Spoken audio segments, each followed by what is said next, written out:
সে যেহেতু ডক্টর তাহলে তার এটা করা ঠিক হয় নাই। সে ডক্টর, তার এটা করা ঠিক হয় নাই। দ্বিতীয় হচ্ছে সে যে এটা করতেছে সেটা তার নিজের পপুলারিটির জন্য করতেছে, তাই না? সো সে যেহেতু ডক্টর, সে যে নিজের চাহিদা পর্যন্ত মেডিকেল কিছু দেখায় পপুলার হইতে পারে। সে কেন সাকিব খানকে নিয়ে, জয়কে নিয়ে কেন এইভাবে ভাইরাল হওয়ার চেষ্টা করবে? সে যদি ডক্টর হয়ে থাকে তার মান সম্মান আছে, আলাদা একটা স্ট্যাটাস আছে। সো সে ওই স্ট্যাটাস ভাবে সে ভিডিও করতে পারে, কন্টেন্ট করতে পারে। সে যেহেতু পাশাপাশি একটা মডেলিং এর কাজও করে, সো সে এই বিষয় না নিয়ে তার মডেলিং বিষয়ে নিয়ে কথা বলতে পারতো। বাট সে কেন শুধু সাকিব খানকে নিয়ে কথা বলে, সাকিব খানকে নিয়ে কেন ভাইরাল হয়? হ্যাঁ, সেটা ভাইরাল হওয়ার জন্যই করতেছে। না হলে সে দেখেন, একটা মানুষ ডক্টর হয়ে কতটুকু টাকা ইনকাম করতে পারে। সারা বছর পড়াশোনা করে দেন টাকা ইনকাম করতে পারে, সারা বছর পড়াশোনা করে। আর আপনার সোশ্যাল মিডিয়াতে হয় কি যে ১-১.৫ বছরের মানে হইতে হইতে মেয়েদের তো এমনি ভাইরাল হয়ে যায় মেয়েরা। সো সে যেহেতু একজন ডক্টর পাশাপাশি আবার মেয়ে, তো তার ভাইরাল হইতে সময়ও বেশি লাগবে না।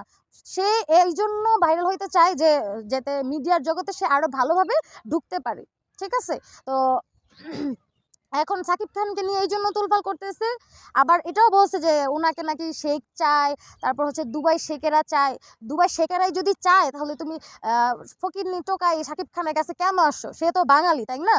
সে বাঙালি, তার তো কম টাকা, তার ১ কোটি টাকা আছে কিনা তাও সন্দেহ ফিল্ম স্টারের। সো তোমার যদি শেখ চাই তাহলে তুমি শেখের কাছে চলে যাও, তাই না? তুমি শেখ, কারণ তার ওই সতীনের গুতা খাইতে তার ভাল লাগে। আরো ২টা সতীন আছে, তাদের সাথে মাখামাখি করতে, ঘষাঘষি করতে তাদের ভাল লাগবে। ঠিক আছে? সেই জন্য সে এমন করতেছে, আরো গুতাগুতি খাইতে চাইতেছে। আরেকটা বাচ্চা নিয়ে সাকিব খান তো বাচ্চা দিতে খুব এক্সপার্ট।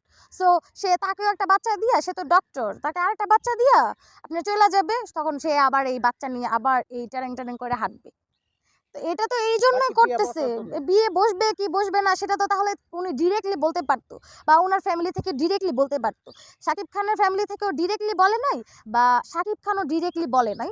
সো ও ডিরেক্টলি বলে নাই, তো শুধু ও এটা নিয়ে মাখামাখি করতেছে, ঘুরাইতেছে, পেঁচাইতেছে যে আপনারাই বুঝবেন, সময় হলে দেখবেন। ঠিক আছে? এগুলা বলতেছে।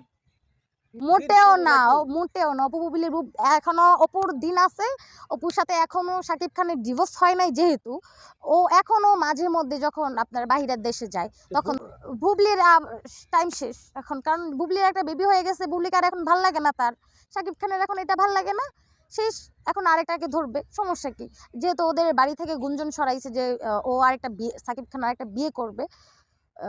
এখন মিষ্টি জান্নাত কিন্তু একজন অভিনেত্রী, পাশাপাশি ডক্টরের পাশাপাশি একজন অভিনেত্রীও, এবং কি মানে উনি কন্টেন্টও তৈরি করে, আমি যতটুকু জানি বা দেখছি উনি কন্টেন্ট তৈরি করে।